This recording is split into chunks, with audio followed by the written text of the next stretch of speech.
వాళ్ళు జైల్లో ఉంటే చంద్రబాబు నాయుడు గారు, లోకేష్ గారు ఒక పైచాచికమైన ఆనందాన్ని పొందటం. ఎందుకంటే చంద్రబాబు నాయుడు గారిని జైల్లో వేసి 53 రోజుల పాటు జైల్లో ఉన్నాడు కాబట్టి జగన్మోహన్ రెడ్డి గారు చుట్టూరా ఉన్నటువంటి వ్యక్తులు కూడా జైల్లో ఉంటే ఒక రాక్షసానందాన్ని అనుభవించాలనేటువంటి ఒక పొలిటికల్ వెండెటాతో, రాజకీయ కక్షతో ప్రారంభమైనటువంటి కేసు ఈ కేసు. దీనిలో సరే చాలా మందిని పెట్టారు. ఒక 3-4 బెయిల్ మీద బయటకు కూడా వచ్చినటువంటి విషయం మీ అందరికీ తెలుసు. ఆ బెయిల్ మీద ఎందుకు బయటకు వచ్చారో కూడా అందరికీ విఘ్నులైనటువంటి వారికి తెలుసు. ఏ వ్యక్తి అయినా నేరారోపణ చేయబడినటువంటి వ్యక్తి ఎఫ్ఐఆర్లో అరెస్ట్ అయితే 90 రోజుల లోపల ఆయన మీద అభియోగ పత్రాన్ని పెట్టకపోతే, వ్యాలిడ్ ఛార్జ్ షీట్ని ఫైల్ చేయకపోతే ఆ ముద్దాయి, ఆ నేరారోపణ చేయబడినటువంటి వ్యక్తి ఆటోమేటిక్గా రిలీజ్ అవ్వాలనేది సిఆర్పిసి చెబుతున్నటువంటి విషయం. అది ఒక ఫండమెంటల్ రైట్గా కూడా భావించేటటువంటి అంశం. దానిలో భాగంగానే మొన్న 3 మన ధనుంజయ రెడ్డి గారు, కృష్ణమోహన్ రెడ్డి గారు, బాలాజీ గారు వ్యాలిడ్ ఛార్జ్ షీట్ని ఫైల్ చేయటంలో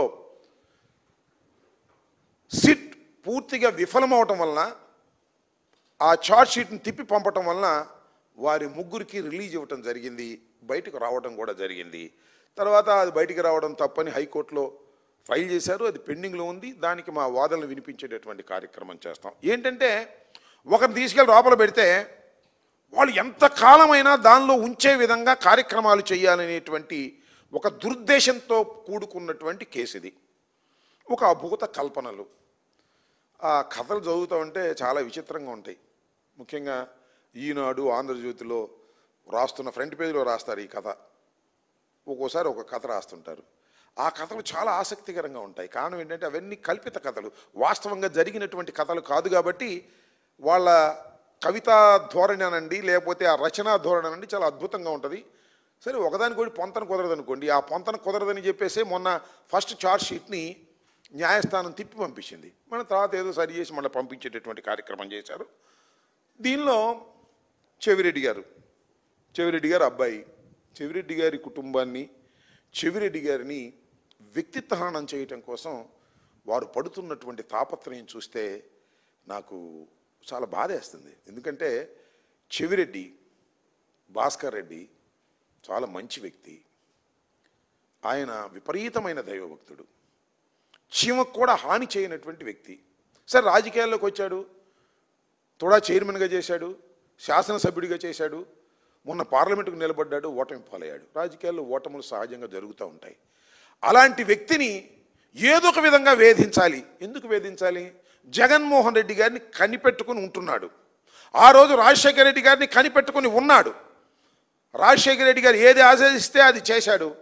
జగన్మోహన్ రెడ్డి గారు ఏది ఆదేశిస్తే అది చేస్తున్నాడు అనేటువంటి కక్షా కార్పణ్యంతో ఇవాళ చెవిరెడ్డి భాస్కర్ రెడ్డి గారిని వ్యక్తిత్వంగా హననం చేయాలి, బురద జల్లాలి అనేటువంటి కార్యక్రమం. ఎందుకంటే చెవిరెడ్డి భాస్కర్ రెడ్డి గారితో నాకు 20 సంవత్సరాల పైచిలకు పరిచయం ఉంది. ఎప్పుడు తప్పు చేయనటువంటి వ్యక్తి, దైవాన్ని నమ్మినటువంటి, పూర్తిగా దైవాన్ని నమ్మినటువంటి వ్యక్తి. ఆయన మీద ఇవాళ లిక్కర్ కేసు పెట్టి మీరు ఆయన్ని విపరీతంగా వేధించేటటువంటి కార్యక్రమం చేస్తున్నారు. ఆయన్నే కాదు, ఆయన కుటుంబాన్ని కూడా వేధించాలని, ఆయన కుమారుణ్ణి కూడా దీనిలో పెట్టాలనేటువంటి ప్రయత్నం చేస్తున్నారు. సరే, రాజకీయాల్లోకి వచ్చిన తర్వాత కొంతమంది వ్యాపారాలు చేసుకుంటారు, కంపెనీలు ఓపెన్ చేస్తారు. భాస్కర్ రెడ్డి గారు కూడా అలాగే వ్యాపారం చేసుకున్నాడు, కొన్ని కంపెనీలు స్టార్ట్ చేసుకున్నాడు. ఆ కంపెనీలు లావాదేవీలన్నీ కూడా బహిరంగంగా చూపించాడు, ఇన్కమ్ ట్యాక్స్కి చూపించాడు, వారికి పన్నులు కట్టాడు. అంత చట్టబద్ధంగా చేసినటువంటి కంపెనీలు అంట డొల్ల కంపెనీలు అంట. ఇవాళ డొల్ల కంపెనీ అని చెప్పేసి దానికి ఒక ముద్ర వేసి ఇవన్నీ డొల్ల కంపెనీలు కేవలం డబ్బులు మార్పిడి చేయడం కోసమే పెట్టారనేటువంటి మాట మాట్లాడతారు. అంతేకాదు, భూములు కొన్నారట, కొన్న భూములు పెరిగాయట, పెరిగిన భూములు అమ్ముకున్నారట. భూములు కొంటే పెరగవా? ఇప్పుడు పెరగటం లేదులే. చంద్రబాబు నాయుడు అధికారంలోకి వచ్చిన తర్వాత భూముల ధరలు పెరగటం లేదు. కానీ అంతకుముందు సెంటు 10,000 రూపాయలు కొంటే ₹1,00,000 అయినటువంటి సందర్భాలు ఉన్నాయి. అక్కడ దాకా ఎందుకు? చంద్రబాబు నాయుడు గారు ఇక్కడ కొన్నాడు కదా, ఎన్ని ఎకరాలు, 5 ఎకరాలు, 2 ఎకరాలు కొన్నాడు. ఎంత కొన్నాడు? నాకు తెలిసి 60,000, 70,000 గజం పెట్టి కొన్నాడు. అంతకుముందు ఎంత దాని ధర? ఆయనకి అమ్మినోడు స్కామ్ చేసినట్టేనా? భూముల ధరలు పెరిగితే ఆయనకి లాభం వస్తుంది అమ్ముకున్నవాడికి. ఇలా భూములు కొని అమ్మినా కూడా అవి చాలా లాభాపేక్షతో చేశారనేటువంటి మాటలు మాట్లాడేటటువంటి ప్రయత్నం చేస్తున్నారు. ఈనాడు, ఆంధ్రజ్యోతి. అసలు ఇన్వెస్టిగేషన్ టీం అంటే, స్పెషల్ ఇన్వెస్టిగేషన్ టీం అంటే పోలీసు వారు కాదు, ఈనాడు, ఆంధ్రజ్యోతి వాళ్ళు రాస్తారు ముందు. మొన్న ఈ నెల 13వ తేదీన ఈనాడు, ఆంధ్రజ్యోతి దినపత్రికలు రెండు అనుకునే రాస్తారు. ఒకరికొకరు మాట్లాడుకుని ఇవాళ చెవిరెడ్డి మీద రాద్దాం, ఇవాళ రాంబాబు మీద రాద్దాం, ఇవాళ కేసీరెడ్డి మీద రాద్దాం, ఇవాళ జగన్మోహన్ రెడ్డి గారి మీద రాద్దాం, ఇవాళ చెవిరెడ్డి భాస్కర్ రెడ్డి గారి అబ్బాయి మీద రాద్దాం, ఇవాళ మన కరుణాకర్ రెడ్డి గారి మీద రాద్దాం అని రాద్దామని అనుకుని వీళ్ళిద్దరూ కలిసికట్టుగా ఒకే రోజు ఒకే రకమైన కథనాలు రాస్తుంటారు. ఆంధ్రజ్యోతిలో రాశారు భాస్కర్ రెడ్డి గారి మీద వారి వ్యక్తిత్వాన్ని దెబ్బతీయటానికి 36 కోట్ల విలువైన భూమిని 2.93 కోట్లకు తన పరం చేసుకున్నాడంట. ఒక పూజారి గారి భూమిని చౌకగా.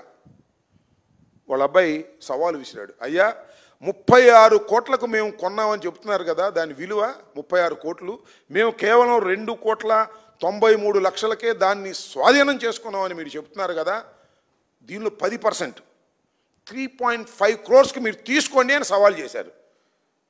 ఇంత బలి చౌక బేరం అండి. ఆంధ్రజ్యోతికి, ఈనాడుకి, రామోజీరావు గారి అబ్బాయి ఆయన పేరేంటి, కిరణ్కి, అదేవిధంగా రాధాకృష్ణకి 3.5 కోట్లకు మీరు కొనండి, రెడీగా ఉన్నారు. 36 కోట్ల భూమిని మీరు రాశారుగా, కొనండి, సిద్ధంగా ఉన్నాడు. కొనగలరా? ఊరినే రాత రాసి అవతల వారేయటమే, బురద తల్లేసేయటమే, బురద ఇసిరేయటమే. కేవలం అది పనికొచ్చేటటువంటి భూమి కూడా కాదు. యాక్చువల్గా అది దానిలో ఇల్లు కట్టుకోవడానికి ఇల్లు కాదు, అది బఫర్ జోన్లోకి వస్తుంది.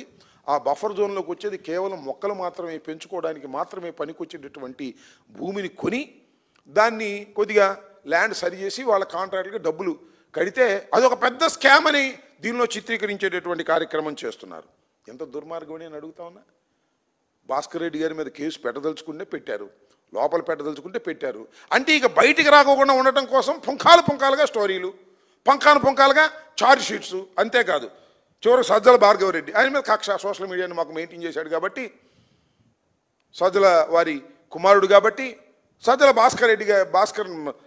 భార్గవరెడ్డి గారి మీద కూడా ఏదో ఒక విధంగా కేసు పెట్టాలనేటువంటి ఉద్దేశంతో ఆయన ఒక కంపెనీ స్టార్ట్ చేసుకున్నాడు. అంతకుముందు కూడా అతను వ్యాపారం చేశాడు, ఇంకా రాకముందు ఒక కంపెనీ స్టార్ట్ చేశాడు. దాని లావాదేవీలే జరగల, బ్యాంక్ అకౌంట్ కూడా రాలా, అది స్కామ్ అంట.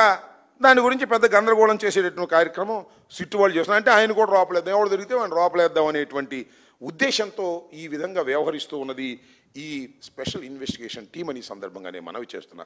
ఒకసారి మీ అందరికీ నేను చెప్పదలుచుకుంది ఏంటంటే 21/6/25 ఈనాడు డేట్స్ ఉన్నాయి, 28/6 ఈనాడు, 2/7 ఈనాడు, 3/7 ఈనాడు, 3/8 ఈనాడు, 4/8 ఈనాడు, 26/8 ఈనాడు, 11/9 ఈనాడు, ఈనాడు 13/9 ఈనాడు, 16/9 ఈనాడు. ఇవన్నీ ఒక్కసారి 16/9 ఈనాడు, ఒక్కసారి ఈనాడులో రాసినవి, ఆంధ్రజ్యోతిలో రాసినవి, న్యాయ నిపుణులు ఎవరన్నా ఉంటే, న్యాయవాదులు ఎవరన్నా ఉంటే ఒక్కసారి ముందు పెట్టుకు చూడండి. ఇంక ఛార్జ్ షీట్ చదవాల్సిన అవసరం లేదు. There is no need of seeing charge sheet. న్యాయ నిపుణులను అడుగుతా ఉన్నా, న్యాయవాదులకు చెప్తా ఉన్నా, ఒక్కసారి ఇవన్నీ పెట్టుకు చూస్తే ఖచ్చితంగా ఛార్జ్ షీట్ తయారైపోద్ది.